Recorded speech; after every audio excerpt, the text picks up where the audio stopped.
श्रावण महिना, निसर्गाने हिरवा शालू लायलेला महिना. या महिन्यात प्रत्येक वार आणि काही तिथ्या आपापले महत्त्व सांगतात. अशातलाच एक वार म्हणजे मंगळवार. या दिवशी नवीन सुवासिनी मंगळागौरीचे पूजन करतात. अशा या मंगळागौरीची आहे ही कहाणी. ऐकूया तर मग. आटपाट नगर होतं. तिथे एक वाणी होता. त्या वाण्याला मुलगा नव्हता. त्या वाण्याच्या घरी एक गोसावी ये. अलख म्हणून पुकार करी. वाण्याची बायको भिक्षा आणी. निपुत्रिकाच्या हातची भिक्षा घेत नाही असे म्हणून तो चालता होई. ही गोष्ट तिने आपल्या नवऱ्याला सांगितली. मग त्याने तिला एक युक्ती सांगितली. तो तिला म्हणाला, तू दाराच्या आड लपून बस. अलख म्हणाला की सुवर्णाची भिक्षा घाल.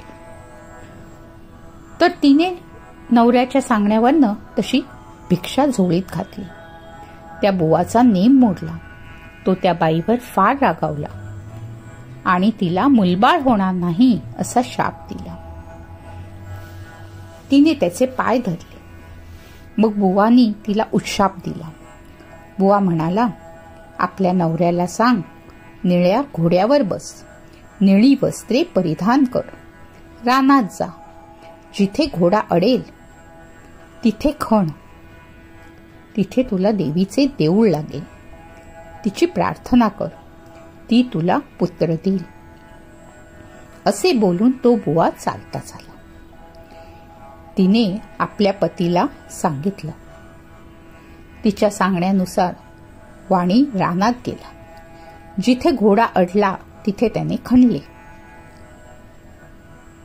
तिथे देवीचे देऊळ लागले. सुवर्णाचे देऊळ आहे. हिरे जडिताचे खांब आहेत. माणकांचे कळस आहे. आत देवीची मूर्ती आहे. त्याने त्या देवीची मनोभावे पूजा केली. देवी त्याला प्रसन्न झाली. वर माग असे म्हणाले.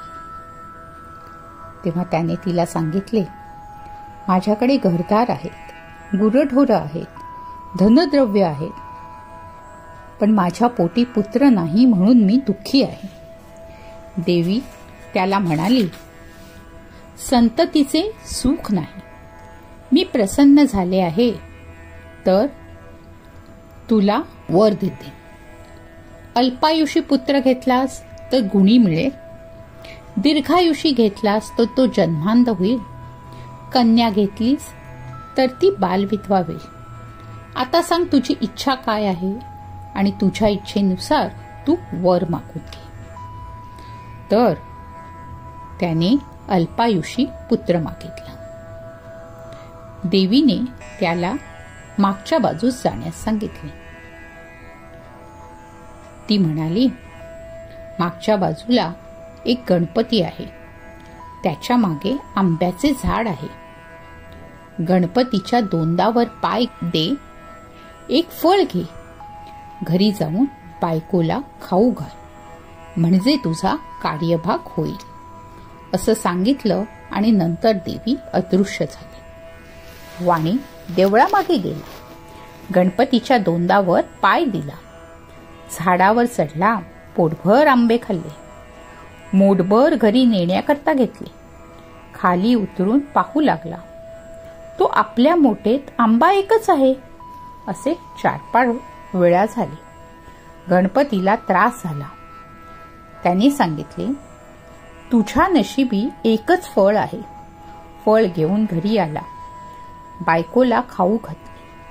ती गरोदर राहिली. दिवसा मासा गर्भ वाढू लागला. 9 मास पूर्ण झाले. वाण्याची बायको बाळंतीण झाली. मुलगा झाला. मुंज केली. 10व्या वर्षी लग्न करा म्हणाली. काशी यात्रेशिवाय लग्न करणे नाही असा माझा नवस आहे, असा त्याने जबाब दिला. काही दिवसांनी मामा बरोबर त्याला यात्रेला पाठवले. मामा भाचे काशीला जाऊ लागले. जाता जाता काय झालं, त्यांना वाटेत एक नगर लागलं. तिथे काही मुली खेळत होत्या. त्यात एकमेकींचे भांडण लागले. त्यात एक गोरी भुरकी मुलगी होती. ती दुसरी मुलगी म्हणू लागली, काय रान द्वाड आहे, काय रान द्वाड आहे. तेव्हा ती मुलगी म्हणाली, माझी आई मंगळागौरीचं व्रत करते. आमच्या कुळवंशामध्ये कोणी रान होणार नाही. मग मी तर तिची मुलगी आहे. हे भाषण मामांनी ऐकलं. त्यांच्या मनात आलं, हिच्याशी भाच्याचं लगीन करावं, म्हणजे हा दीर्घायुषी होईल. परंतु हे घडतं कसं? त्याच दिवशी तिथे त्यांनी मुक्काम केला. इकडे काय झालं, त्याच दिवशी त्या मुलीचं लग्न होतं. लग्नाच्या वेळेस नवरा मुलगा आजारी झाला. मुलाच्या आईबापांना पंचाईत पडली. पुढं कोणीतरी प्रवासी मिळेल तर बरं होईल, त्याला पुढं करून वेळ साजरी करू म्हणून धर्मशाळा पाहू लागले. मामा भाचे त्यांच्या दृष्टीस पडले. मामापासून भाच्याला नेलं, गोरज लग्न लावलं. उभयतांना गौरीहारापाशी निजवलं. दोघे झोपी गेले. मुलीला देवीने दृष्टांत दिला.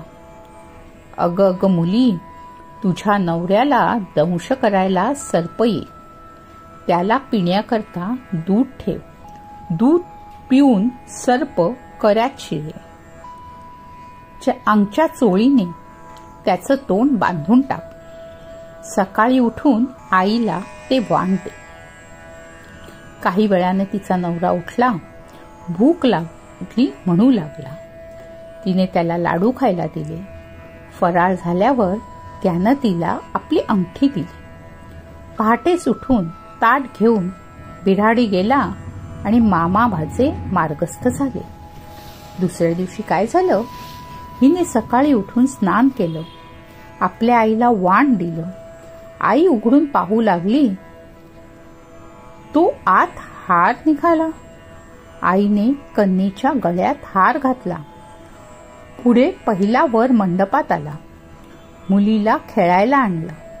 ती म्हणाली, हा माझा नवरा नाही, मी त्याचे बरोबर खेळत नाही.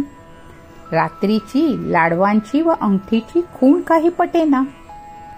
आई बापांना पंचाईत पडली. हिचा नवरा कसा सापडतो? नंतर त्यांनी अन्नछत्र चालू केले. जो ब्राह्मण येईल त्याचे पाय अंगठी घालून मुलीने धुवावे, आईने पाणी घालावे, भावाने गंध लावावे आणि बापानं विडा द्यावा, असा क्रम चालू केला. शेकडो लोक येऊन जेवू लागले. इकडे मामा भाचे काशीस गेले. पुष्कळ दान धर्म केला. तीर्थयात्रा केल्या. ब्राह्मणांचे आशीर्वाद घेतले. एके दिवशी भाच्याला मूर्छा आली. यमदूत प्राण न्यायला आले. मंगळागौर आडवी झाली. त्या दोघांचे युद्ध झाले. यमदूत पळून गेले. गौर तिथे अदृश्य झाली. भाचा जागा झाला. तसा आपल्या मामाला सांगू लागला, मामा, असं असं मला स्वप्न पडलं. मामा म्हणाला, ठीक झालं, तुझ्यावरचं विघ्न टळलं. उद्या आपण घरी जाऊ, परत येऊ. आपल्याला परत यायला लागेल. ते लग्नाच्या गावी आले. तळ्यावर स्वयंपाक करू लागले. दासींनी येऊन त्यांना सांगितले, इथे अन्नछत्र आहे, तिथे जेवायला जा. ते म्हणाले, आम्ही परान्न घेत नाही. दासींनी यजमानीस सांगितले. त्यांनी पालखी पाठवली. आदरातिथ्याने त्यांना घरी नेले. पाय धुताना मुलीने नवऱ्याला ओळखले. नवऱ्यानं अंगठी ओळखली. आईबापांनी विचारले, तुझ्याजवळ काय खूण आहे? त्याने लाडवांचं ताट दाखवलं. सर्वांना आनंद झाला. भोजन समारंभ झाला. मामा भाचे सून घेऊन घरी आले. सासूने सुनेचे पाय धरले. तुझ्यामुळेच माझा मुलगा वाचला, असं म्हणाले. तिने सांगितले, मला मंगळागौरीचे व्रत असते. ही सगळी तिचीच कृपा. सासर माहेरची, घरची दाराची माणसे सर्व एकत्र झाली आणि त्या व्रताचं उद्यापन केलं. जशी तिला मंगळागौर प्रसन्न झाली तशी तुम्हा आम्हा सर्वांना हो आणि आपलं सौभाग्य अखंड राहो इतकीच देवाची प्रार्थना करा. ही धर्मराजाला कृष्णाने सांगितली 60 उत्तराची कहाणी 5 उत्तरी सफळ संपूर्ण.